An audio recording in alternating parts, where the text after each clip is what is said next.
UFC 305 का को main event. बिल्कुल गाइस, स्टीव अर्सक और काई कारा फ्रांस के बीच में जो फाइट हुई पहले ही राउंड में, हालांकि वो खत्म हो गई, लेकिन थोड़ी इंटरेस्टिंग बनी हुई थी वो फाइट। हाँ, हालांकि हमने पिछली वीडियो में कहा था कि इस फाइट में हमें नॉकआउट देखने को मिलेगा। वैसा ही हुआ। हालांकि मैं सपोर्ट कर रहा था स्टीव अर्सक को, ये कर रहा था काई कारा फ्रांस को।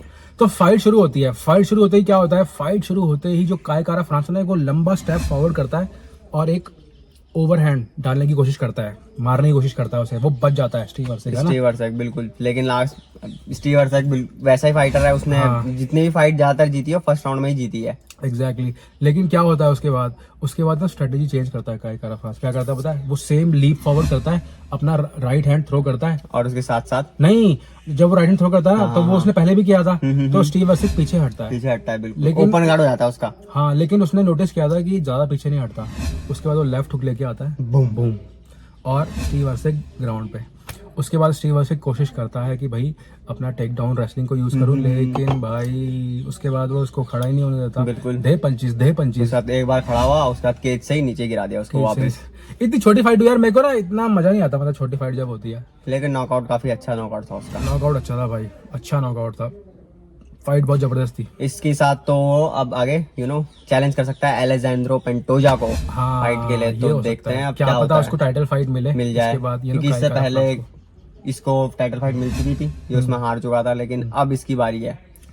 ह्यूजीन बेयरमैन इनका कोच है और ये सभी एक ही कैंप से आते हैं। इजराइल अदेसानिया, डैन हुकर और काई कारा फ्रांस। अब देखना होगा कि काई कारा फ्रांस को कौन सी फाइट मिलती है।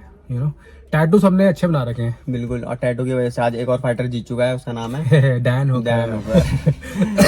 काफी जबरदस्त फाइट लड़ी डैन हुकर ने। भाई साइज डिफरेंस इतना ज्यादा लग रहा था ना डैन हुकर का। अगर आपने फाइट देखी होगी तो आप बोलोगे अरे ये इतना लंबा इतना बड़ा फाइटर कैसे लड़ सकता है इतने छोटे और फाइटर। ऐसा लग रहा था 170 पाउंड का फाइटर, 155 पाउंड का फाइटर। वेट में तो गड़बड़ी नहीं करी उन्होंने डैन हुकर को जिताने के लिए।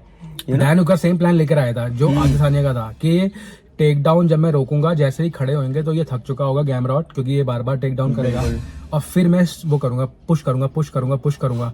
और भाई उसने वही किया। गैमरॉट ने तो यार लुटिया दुबा दी। मैंने गैमरॉट को सुना था, मुझे लगा यार वो क्या बोलता है, वो बोलता है कि मैं इस डिवीजन में, लाइट वेट डिवीजन में सबसे बेस्ट रेसलर हूँ। तो अभी बेस्ट रेसलर है, तो टेक डाउन मांगा चाहे तो इस फाइट के बाद हंस रहा होगा, और खबीब वहां से कुछ फेंक रहा होगा ईंटे मीटे उसके सर में मारने के लिए कि तू कहाँ का बेस्ट रेसलर है। और उसकी चेन इतनी वीक है यार, उसने मतलब बहुत वीक है, तो मेरे को नहीं लगता कि वो चैंप इस डिवीजन में। और जब कितना अच्छा प्लान था डैन हुकर का। हम जैसे रेसलिंग देखते ही हैं तो छिपकली बन जाते हैं, मतलब पूरा फैल जाते हैं। डैन हुकर वही कर रहा था, वो पूरा फैल जा रहा था और वो उसको पकड़ ही नहीं पा रहा था। और हाँ, जब वो उसको टेक डाउन कर ले रहा था ना, तब वो क्या बोलते हैं उसको, गिलेटिन, उसके नेक के लिए जा रहा था, गिलेटिन के लिए बार बार वो उसकी गर्दन पकड़ जा रहा था गैमरॉट की, और गैमरॉट समझ ही नहीं आ रहा था मैं क्या करूँ उसके साथ। और फिर बाद में वही हो रहा था, फिर वो उठ के फिर से स्टैंडिंग चांस। भाई मेरे को तो जजेस का डिसीजन बहुत अच्छा लगा कि उन्होंने डैन हुकर को जिताया, क्योंकि वो जो बोरिंग रेसलिंग करते हैं ना, सिर्फ रेसलिंग कर रहे हैं और पंचेस थ्रो नहीं कर रहे हैं। एक तो होता है रेसलिंग करने, लेकिन जैसे खबीब करता है रेसलिंग, वो मॉल भी करता है, मारता भी है, कुछ ना कुछ करता है, ग्राउंड बस भी करता है। वो तो उसकी टांगों को पकड़ा, जैसे पाँव छुरा होगा उसके। अब इसमें क्या होगी, रेसलिंग होगी उसके साथ, कुछ नहीं।